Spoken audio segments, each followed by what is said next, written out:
So.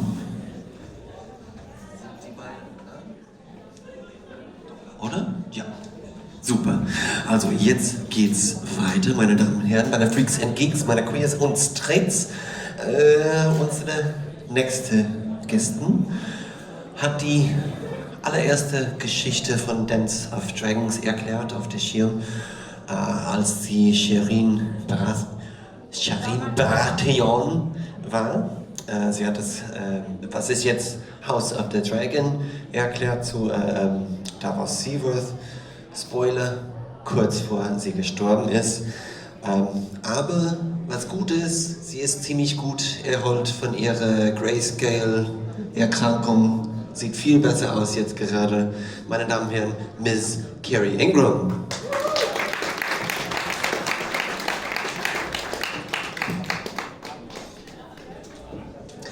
Good morning, young lady. We've got two mics this time. Yes, we've got two today.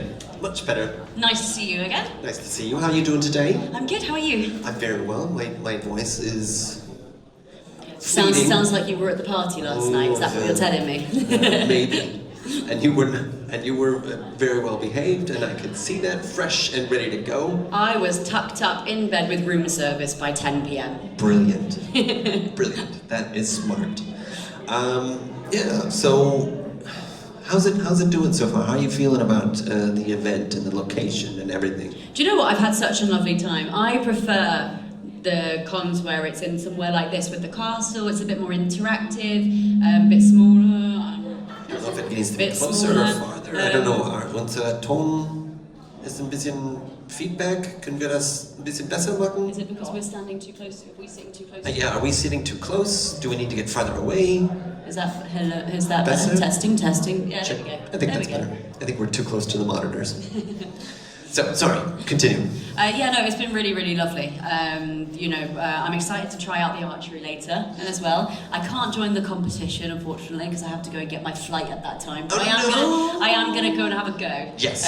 Which is going to be very fun. And have a little wander around the stalls. There's some wicked stalls as well. Some really interesting ones. It's not just the regular ones, you've got some really interesting stuff there as well. So actually, yeah, I've really enjoyed myself. It was just a shame I had to leave so early, but, flights. So we talked a little bit yesterday about your first theater experience, all of a sudden surprisingly the lead role in a musical. And then, of course, shortly thereafter you auditioned for Game of Thrones. Walk us through your audition for Game of Thrones. So actually, it was the day after, so obviously, I did Matilda. We had been to the Olivier Awards the night before, which is where we'd won the Olivier Award. That's the one with the tattoo. So at the age of 12, we were walking through the streets of London at 2 o'clock that morning. Obviously, I was 12, so it wasn't, on a drunken night out or anything like that, but, it was a very, very late night. We probably got home probably about 3 o'clock in the morning, I would say, something like that. My audition was at 11 a.m. So I walked in very tired from the night before, but maybe that probably is what made me look a bit more like the character, who knows. Being locked away and never seen the sun, and, so maybe that helped a little bit, but yeah, so... I just walked in, I read it a couple of times, and I think because the character back then, they didn't know how big that character was going to be. Originally, she was only meant to come in to teach Davos how to read, because that was a really important part of the story. But I think that, and in that case, I only actually had that one audition. That was it, because in season 3, she only had 2 or 3 scenes, and that was what the extent of the character was. And I think that after season 3, when they saw how much people liked the character, that's when they brought it back, and then that's when it turned into the character that it became. So actually, I only had that one audition because they obviously weren't expecting it to be anything bigger, so I don't think they felt they needed to see any more than what they had seen. So I'm very lucky in that sense, is that obviously it was just, they just liked me, and I think people just liked the character, and that's why it became a lot bigger than it was. But that was it. It was just, I just walked in and read it a couple of times, and the rest is history. Compare for me working on a big project like Game of Thrones and Free Reign. Mm-hmm. Very different. Very different. I loved both of them for completely different reasons, and I've always said that getting that sort of variety I've been very lucky. A lot of people do, have the issue of being sort of typecast, or, they end up doing the same role over and over and over again, or similar things. I'm quite lucky to have had quite a range, throughout my career, and it's been absolutely incredible. I think what I liked about Free Reign more than Game of Thrones is that it was my first role as a lead, so I was there every single day. I got to input on my character, I got to rewrite some of the script to make it feel like how I knew the character, whereas Game of Thrones was very strict because of how obviously big the production was and things like that. So, I think the difference between them is that with Free Reign it was a bit more relaxed because it was a kids show, and we'd been there for so long and they let us sort of have our freedom with it. But obviously Game of Thrones was set on a book which had very set characters. There wasn't really too much that you could do with it. So that's what I really liked about the difference between the two is, getting to sort of see that comedy side of me that I could, explore and get to know and stuff like that. But then with Game of Thrones it was very, got to sink your teeth into it, got to, work with all these incredible people and, see all of these sets, and they're very, very different, and absolutely both wonderful in their own ways. It's amusing that you explain it like that, because for me as a word nerd, it's just a very big coincidence that you had working on Free Reign. I know, literally, we had free reign to do Free Reign. I mean, it was originally called Hat Hair. It was Hat Hair up until it was released. So on all of our old scripts it's called Hat Hair. But I think I don't know why they changed it, but they changed it to Free Reign. And yeah, the name stuck, and I think the name was perfect for it, really. Are you the kind of person that keeps your scripts? I do, not all of them, of course, but I've definitely got some. Scripts, but it's more the sides I think I have, which they normally come in a little tiny, sheet of paper, and they've got your cool sheet at the front with your timings and your makeup stuff and all of that. I probably have more of those than I do of the big, thick scripts, because if I kept with Free Reign, they used to change the script, obviously all the time, and you would get amendments, and if you kept every single script, you'd have a whole room full of just papers and papers and papers. So I kind of keep here and there, it's more the first episodes of things, and then pretty much after that I kind of shred other ones because you can't really get rid of them, and you have to shred them. But yeah, no, I keep the memorable ones, but I don't keep everything as a whole, because otherwise it's just it's too much. Also wie immer, wenn ihr habt irgendwelche Fragen, Janina ist da. Oh, da ist schon eins. Agia has a question. Hi. My question is, what was your reaction to Shireen's death? Oh, sorry, what was that? What was your reaction to Shireen's death? So to be honest, at first I was shocked, but actually then I was quite happy about it, because I had seen quite a lot of characters of similar, similar characters kind of just not disappear, but just kind of slowly move out of the show until they weren't really in it anymore. And my character was never going to be the main event of the show. So actually, when I saw that, I thought, what, that's a really, really cool way to disappear. And it wasn't just mention of, oh, by the way, she died. It was I got to do this incredible scene and stuff like that. So actually, I was quite excited, because from a Game of Thrones perspective, it was a pretty cool way to go out. So I was quite happy with the way that it turned out. I know you guys probably weren't, but as far as Game of Thrones goes, I think it was a pretty cool death, and it was a pretty cool way to finish my time on the show. That's good. What did you think? How were you affected by Shireen's death? I think I was pretty shocked, but in Game of Thrones you never know who's gonna die. That's why people like it. Yeah. It's the shock factor. Can I ask a follow-up question? Sure, absolutely. go ahead. Okay. I wonder, how much did your makeup take? What time? So when we first did the trials, it took about 5 hours, because we were still trying to figure out what they wanted it to look like. So they didn't know whether they wanted it more, indented, or whether they wanted it sort of maybe flakier. They weren't too sure how they wanted it to look. So we had quite a few different trials of it, but in the end they decided that they wanted to go with the sort of more indented look, to make it look like obviously where she'd grown up, it kind of sunk into with her cracked face. mud kind yeah, of. basically. So it took probably, I'd say, around 3 hours. But then by the end of season 5, I'd actually learned how to do some of it myself.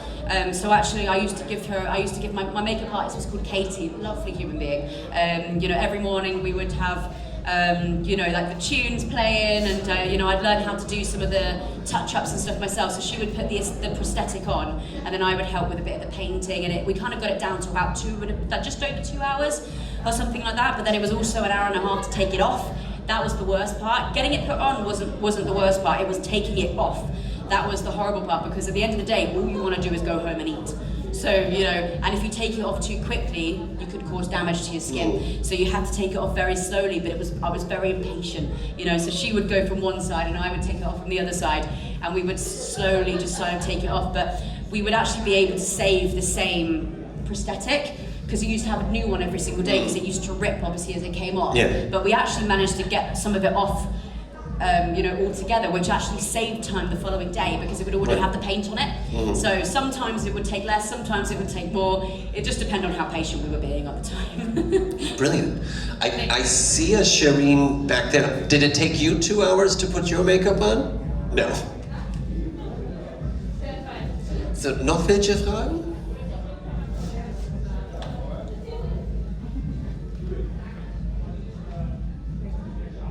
Hi. From a mother's perspective, I often ask myself, how old have you been when you saw this whole series and this whole thing? It's because it's strange. So obviously it was hard, because there was an element of it where I needed to know what was going on in order to do interviews and press stuff and all of that. But at the same time, I couldn't actually watch what was going on. So what my stepdad did is he actually took the episodes, took out all of the bad stuff, and made a PG version of Game of Thrones for me. But obviously that meant that I had no idea what was going on, because every other scene was inappropriate. So he kind of did that for us, which was obviously very nice of him. But I'd say probably, you know, I think if I wasn't in it, you know, it wouldn't have been something that I would have watched until I was probably maybe 17 or 18, but I probably ended up watching it maybe when I was about 15. So obviously it wasn't ideal, but, you know, by that time, I think it was time that, you know, I was older, I understood, you know, that the show was what it was, and I needed to know what was going on in order to be able to, you know, do all of the press stuff and that. But I would probably say that still to this day, I've never been able to watch it all in one go, because when I started to be able to watch it, the new season would come out, and I would have to watch that one to be able to answer questions about that one at interviews. So I've probably, you know, a little bit like how is it Star Wars, that each film came out different years, but obviously that's not the way you should watch it. That's kind of how I've seen Game of Thrones. I've never actually sat down and watched it, but now that I think it's been quite a few years, you know, I think I'm ready to sit down at some point and watch it in a leisure sense of actually watching it properly. So to this day, I don't think I've seen every single episode, but I can tell you what happens in every single season. So it's kind of like, do I want to sit down and watch it because I know what happens? You know, because it won't be it won't be surprising. I don't know. But yeah, so I have seen it, but I've never watched it properly. Thank you. Can I have? Yes, go ahead. Yeah. Do you like more to work for television or for theaters, or what do you prefer? Theatre will always have a place in my heart, but I think I did theatre as a kid, and I never was trained in theatre. The reason I did theatre as a kid is because I had that sort of raw, like childlike feel, and obviously it was a bit different. Now that I'm an adult, I'm not musical theatre trained, you know, and I've never had the training for it. So actually there are people out there that are way better suited to that kind of, you know, that kind of thing. But by all means, I would be more than happy to do theatre if it came my way. But I think TV and film is definitely the way that I want to go down, because I think that, you know, getting to do, you know, different things, you know, there's something different every single day, a different scene every single day, every season's different, you know, that kind of thing. You know, I think theatre can be quite repetitive as well, but that's not to say that if someone said to me, do you want to do this show tomorrow, I wouldn't be going there first thing. But TV and film's more my style, I think. Thank you. Noch welche Fragen? Ja, doch. Wieder? Ja, hier vorne. Noch eins, ja? Deswegen sind wir da. Hi again. So my question is, what was your favorite part playing in Game of Thrones? As in favourite to film, or favourite scene to watch? You can both. Which your favorite scene and yeah. Well, I don't really have a favourite scene off the top of my head. I would say a favourite scene would probably, as in from my perspective, would probably be, you know, any of the scenes that she has with Davos. Just because also Liam Cunningham is one of the nicest people that you will ever meet. He's also just so down to earth, and he makes work fun as well, you know. So I'd probably say any of those to watch and also to film is any of the scenes with Liam. I think I really enjoyed filming. There was with the scene where I actually get to film with more people, because I was obviously in a room for the most part, and then at the end of season 4 she makes it to the wall. You know, and that was really fun to film, even though I didn't do too much. It was just a shot of me standing there, but that was the first time I'd ever seen the sets properly, because I'd always been in the studio where the insides were filmed and stuff like that, but I'd never been to the outside sets before. So that, for me, filming that was a whole different world, and it was so exciting, because I remember walking in and being like, there's horses and people and there's more, and everything's going on, and it was just a bit more chaotic. But yeah, so that was definitely one of my favourites to film, was when we got to the end of season 4 and I actually got to see what everyone else got to do all the time, which was really fun. Thank you. Doch. If you could play any role, doesn't have to be Game of Thrones, can be any fandom, what would it be? There's not really a specific role that I can think of, but I would absolutely love to do, I was saying it yesterday actually, I'd love to do a sitcom of some sort, because I think I've done the serious stuff, I've done the comedy stuff, but I've never done the, you know, comedy sitcom kind of part of it. You know, it's a very different type of comedy, and I love watching sitcoms as they are, so I think doing something like that would be really, really fun.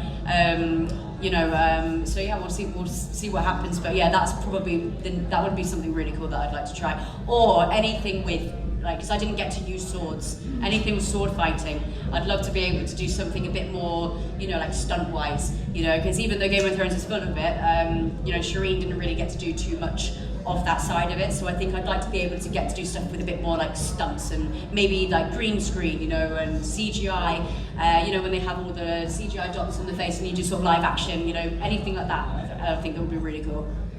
Thank you. Thank you. Would you rather do like a typically British comedy or like an American sitcom? Because the two are very distinct, I feel. Yeah, they are very different. I don't know, I really couldn't choose. I think I'd enjoy doing either, you know, because I think, you know, I'd probably find doing a British comedy funnier, just because obviously it would be my kind of sense of humour. You know, sometimes with American sense of humour, I think the Brits, we'd find it sometimes a bit too cheesy, you know, but that doesn't mean to say it wouldn't be fun to actually do that side of it. And also American sitcoms tend to be filmed in LA, in like the big, you know, Warner Brothers studios and things like that, so I think the experience of that would be incredible, but I think I'd probably have more of a laugh doing the British one, because it would be more my sense of humour. But we don't really have too many British sitcoms. Sitcoms tend to be more of an American thing, I think, so I don't know, both. So let's flip this around, because the example I'm thinking of is The Office, obviously. There's the British Office and then the American Office, which ran I think how many seasons longer, I don't know. And that's quite a common thing, I think, with British series get taken to America, and they tried to do it with Red Dwarf, which was really weird. Game shows also go from Britain to US, like Idol and all that other stuff. What would be, so an American sitcom that has had its run, that you would like to do as a British comedy? Oh, good question. Do you know what I think would be really funny? Friends. I think if you got a good writer on a British version of Friends, it would be really funny, because, you know, they sit there and they pretend like they all sit for having coffee before they go to work. That doesn't happen. No one sits together in an apartment and has coffee together before they go to work, you know. You know, get something like that where everyone's trying to get the tube in London at 6 o'clock in the morning, because I can promise you it's not that much fun. I think if you were to do something like Friends, in like a British version of Friends, you'd have to do it. You'd have to get a really good person to do it. Otherwise, you'd botch it or you'd get it wrong. But I think if you did it right, that would be really that would come across really well. I could see that. Yeah, I could see that. Or even maybe like Brooklyn Nine-Nine or something Yeah, like that. I think that in a would be British good. version, could you imagine like a British cop-out, you know, outside Buckingham Palace instead of, you know, being in America? I think that would be funny if it was British as well. That would be brilliant. Noch irgendwelche Fragen? Wir haben Zeit für eine Frage mehr. One more question. Okay, then we're gonna. Oh, was there somebody put their hand up in the back? Yep, Yeah, go there was ahead. someone put their hand up there.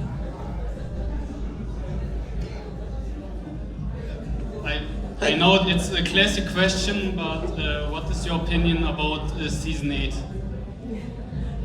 Yeah, I do get this question quite a lot. I think you have a different opinion when you're in the show versus when you're a fan, because obviously, as from our perspective, you know, I think it started. We think about it in a way that it started with the Starks and it ended with the Starks. You know, and I think that, you know, in terms of that, you know, I think it's very different opinions. Because I've not really seen the show as a fan, I guess I wasn't expecting any disappointment or anything. You know, I thought that's nice. It starts with the Starks, it ends with the Starks.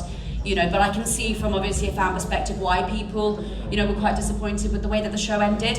So I don't really have a personal opinion on it, but because I kind of see it from both senses. I think because I've not sat down and watched it as a fan, I don't really have the proper opinion to give. But I know that there are people in the show, you know, like Ian Beattie, that are big fans of the show, that always have been, that, you know, they do have the same feeling as you, as some of you guys that were disappointed about it. And, you know, so I don't really have an opinion on it. Overall, I personally think that it was a good ending, but, you know, again, I'm not the person to properly ask because I've not seen it as a fan, if you know what I mean. So technically, yeah, I thought it was alright, but I can see why you probably hate me for that answer. The Lannisters are not impressed with all this talk of the Starks. So one last question, maybe. What's your favorite house? You're putting me on the spot here because I Yeah. have to be true to. I'm meant to be true to my. I have to be true to my family, don't I? Otherwise, I mean, what are they going to They do? betrayed you a lot. So. I mean, they did. I mean, what are they going to do? Burn me? No, do you know what? Okay, if I'm not a Baratheon, speaking as not a Baratheon, I'll say probably the Starks are my favourite house. All right. Thank you. Suck it, Lannisters! Kerry, thank you for taking the time to chat with us today. No problem. Enjoy the rest of your time here and have a safe trip home. Thank you very much. Miss Thank Kerry you, Ingram, everybody. ladies and gentlemen. Thanks again.